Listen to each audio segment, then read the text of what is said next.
We said in the last video that we would stay in Southern California and talk about country rock, and I'll get back to Southern California after sort of fleshing out the roots of country rock for you here and going back into a little bit of what we talked about in the history of rock, part one. The idea of blending country music together with rock and roll at the end of the 1960s, it really was a kind of a bold thing to do. Because culturally in this country, country music was the music of relatively conservative, what we would today call sort of red state kind of people who had no respect or regard for hippies and hippie music and rock and roll. We often associate red state people with country and western music, and that being sort of very much sort of juxtaposed against rock. So when people like the Byrds went to Nashville to record Sweetheart or the Rodeo in 1968, they were really doing something that nobody had really thought of doing before. The idea of blending together country music and country musicians with rock musicians. And I have to say some of the country musicians did not, were a little bit leery of these rock and rollers. So this music has its roots in the music of the Byrds. It has its roots in the music of the band. If you think about music from Big Pink, which we talked about last time, 1968, a song like The Weight, or from the next album, The Night They Drove Old Dixie Down from 1969, really embrace a sense of country, Americana, sort of Southern culture. Bob Dylan does Nashville Skyline in 1969. Crosby, Stills and Nash use a fair amount of country influences in their music from 1969. So when we think about the roots of this, we can see this coming from song-oriented kind of music, very sort of polished lead vocals, maybe not so polished with regard to Dylan, although he does a little bit more real singing in Nashville Skyline than maybe in some of his other music. Rich vocal harmonies are a part of all this. A lot of country touches. You'll find banjo popping up, steel guitar, a lot of use of the acoustic guitar, this kind of thing.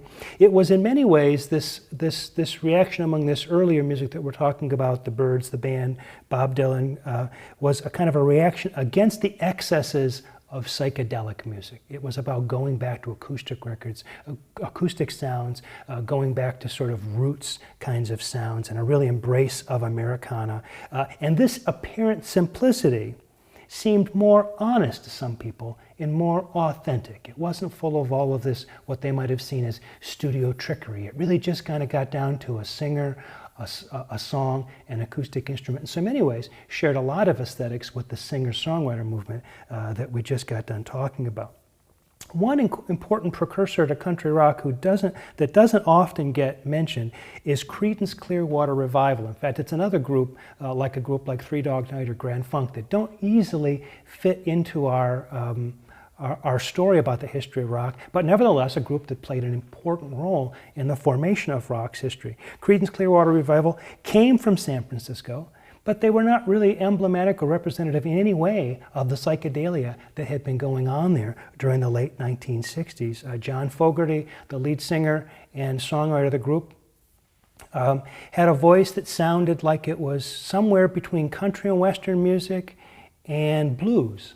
Right, and a lot of people thought that John Fogerty was a black guy because of the way that his voice sounded. So there was a real kind of southern and also sort of country approach. The country stuff comes out in songs like Proud Mary from 1969 from the album Bayou Country, or Bad Moon Rising from the album Green River, also from 1969, or Down on the Corner from Willie and the Poor Boys, that album also from 1969. So when you see that, you see this sort of embrace of the country kind of sound. We should probably also add to this early Linda Ronstadt music. Linda Ronstadt and the Stone Ponies were kind of a precursor, especially coming out of the LA area, to country rock. In fact, when we talk about Linda Ronstadt and the Stone Ponies, it leads us to a consideration of a group who really pretty much wrapped up this country rock thing for the first half of the 1970s. There was no group that was more emblematic of country rock during this period than the Eagles. And they, in fact, started, a couple of them, started as backup musicians to Linda Ronstadt, Glenn Frey and Don Henley. especially broke off from Linda Ronstadt to form their own group in 1971. She was very supportive of them. She was the much bigger star at the time. They were nobodies. They were just, they just had a gig backing up an important singer. She was very supportive of them. And they went off and they formed their own group. They called it the Eagles. The clear reference to the Byrds, the Eagles. You get the idea there. And they really decided to embrace the country sounds, very much song-oriented, very much about the singers. This is not a music that emphasizes a lot of, sort of fancy guitar playing, though there are some fantastic guitar solos in this music. It really emphasizes the vocals very much like Beatles music did, for example, and lush harmony vocals. Lots of singing on these Eagles records. What's interesting about the country influence and the Southern California sound is those first couple of albums were produced by Glyn Johns, a British producer who had worked with the Beatles and the Rolling Stones and the Who and all of these big British acts. And those first couple of albums were all recorded in London. So while we listen to those records and we get the idea of sunny Southern California skies, at least some of them were recorded on rainy London days and produced by a Brit with fantastic studio chops, Glyn Johns. He did not always get along with the band very well, and there was a certain amount of friction. We'll talk about that in a minute. The first album, Eagles, 1972, features the song Take It Easy, written together with Jackson Browne, who will figure into our story a little bit later when we talk about the later the 70s, but he was a very important singer-songwriter as well. Take It Easy features all the elements that I'm talking about. It's got, it's got some banjo in it. It's got lush harmony vocals. It's got a really kind of country twang to the lead vocal. It is sort of the prototypical. If In the Court of the Crimson King is the prototypical progressive rock track, Take It Easy is the prototypical country rock track for the 70s. Other songs on that same album, Witchy Woman and Peaceful Easy Feeling, a very successful debut record for the Eagles.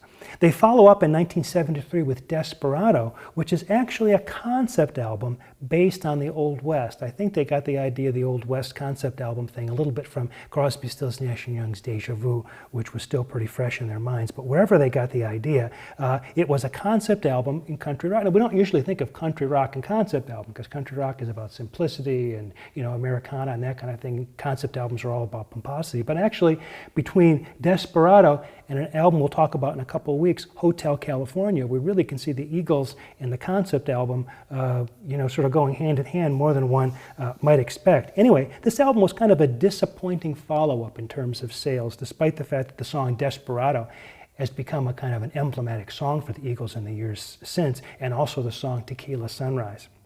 So it was kind of a sophomore effort that did not really come together for them like they hoped it would, sales-wise at least. I think aesthetically it was a fantastic success. Then we turn to the third album, On the Border, from 1974. It goes to number 17, and here's where the band decides that they don't like Glyn Johns' production because they think he's trying to emphasize their country sound a little bit too much. They want to be a little bit harder rocking. Glyn Johns tells a story. He didn't think that they were going to be very good at the harder rocking stuff. And so he's out. Some of the albums recorded in London. They take everything back to LA. They record back there. I think it's in LA. But anyway, they record the rest of it in the United States. And the album, as I say, goes to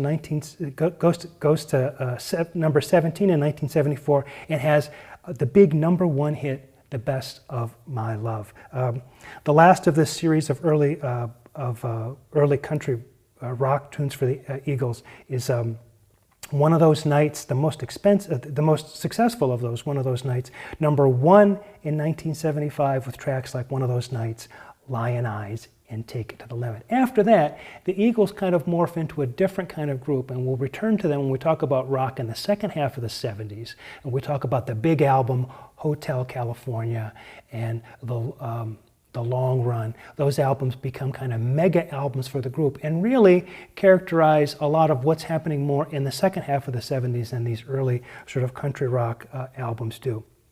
So just to go over a little bit of what we've talked about this week in a general kind of way before we finish up for this week and look forward to talking about black pop in the 1970s next week, let me just sketch out some of the things that we've been talking about. I'm making an argument that we can connect up music from basically the psychedelic era all the way really through the end of the 70s, around this idea of the hippie aesthetic and some of the things that all these groups, whether they were more sort of ambitious groups or more sort of groups that relied more on simplicity, all of them sort of embrace some aspect of this hippie aesthetic idea. And that's really what brings all of that music together.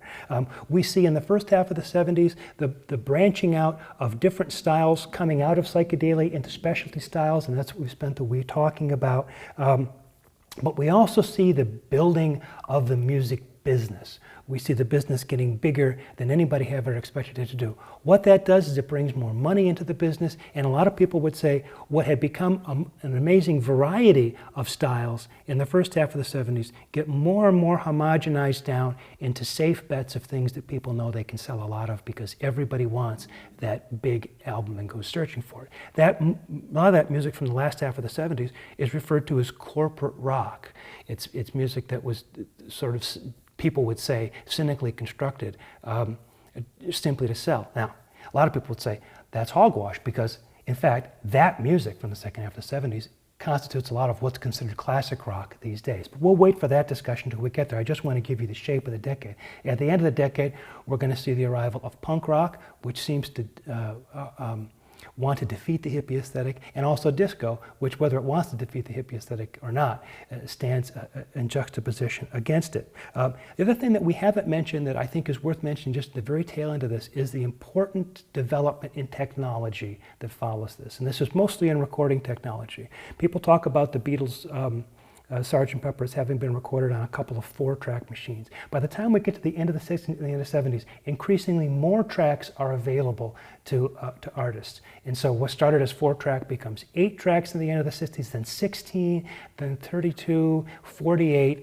And so you get these enormous number of tracks that are available to record on, and these musicians tend to fill them up with things. And so the arrangements get increasingly sonically complex. And so when we talk about Steely Dan taking all of those different kinds of tracks going and sort of separating them out in ways that you can actually hear them very clearly in a stereo mix, that kind of technology, the recording technology, plays a big role in the development of sound. Also, the recording of the development of things like synthesizers, which now become portable and become a big part of the arsenal of a lot of these styles. You find them in all kinds of places you wouldn't expect them. You expect them in progressive rock, but you don't expect them in some of these other kinds of styles. So technology and its development, along with the development of the music business as a bigger and bigger sort of multinational concern, really help shape some of what happens in music stylistically. Well, next week, we'll turn to what was happening in black pop music during the 1970s, a kind of a parallel track in some interesting kinds of ways, which lead to a kind of cultural misunderstanding of disco at the end of the 1970s.